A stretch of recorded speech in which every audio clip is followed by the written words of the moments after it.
Hello दोस्तों, हमारे YouTube channel पर आपका स्वागत है। एक नई कहानी, हाथी और बकरी की कहानी। एक जंगल में एक हाथी और एक बकरी रहते थे। दोनों बहुत पक्के दोस्त थे।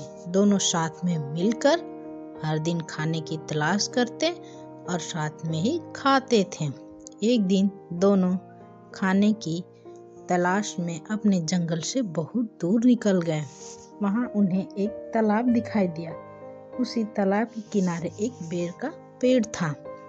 बेर का पेड़ देखकर हाथी और बकरी बहुत खुश हुए। वह दोनों बेर के पेड़ के पास गए। फिर हाथी ने अपनी सूंड से बेर के पेड़ को जोर से हिलाया और जमीन पर ढेर सारे पके हुए बेर गिरने लगे।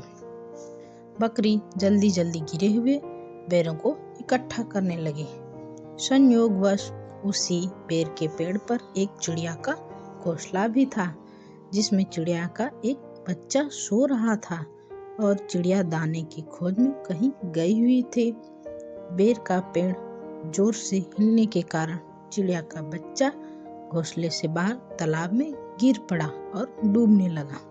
चिड़िया के बच्चे को डूबता हुआ देखकर उसे बचाने के लिए बकरी तालाब में कूद गई, लेकिन बकरी को तैरना नहीं आता था। इस वजह से वह भी तालाब में डूबने लगी।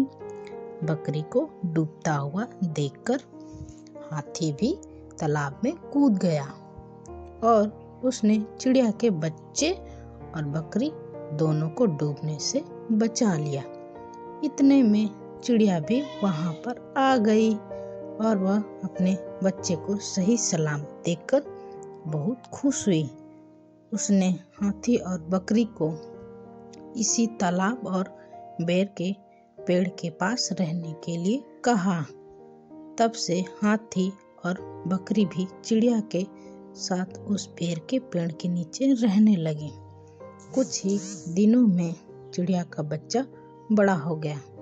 चिड़िया अपने बच्चे के साथ जंगल में घूमकर आती थी और हाथी और बकरी को जंगल में किस पेड़ पर फल लगे हैं इसकी जानकारी देती थी। इस तरह हाथी, बकरी और चिड़िया मजे में रहते और खाते पीते थे। तो बच्चों, इस कहानी से हमें यह सीख मिलती है कि हमें किसी का बुरा नहीं करना चाहिए। अगर हमारी गलती से किसी को परेशानी होती है तो उस गलती को सुधारना चाहिए और मनमुटाव दूर करते हुए एक दूसरे की मदद करनी चाहिए।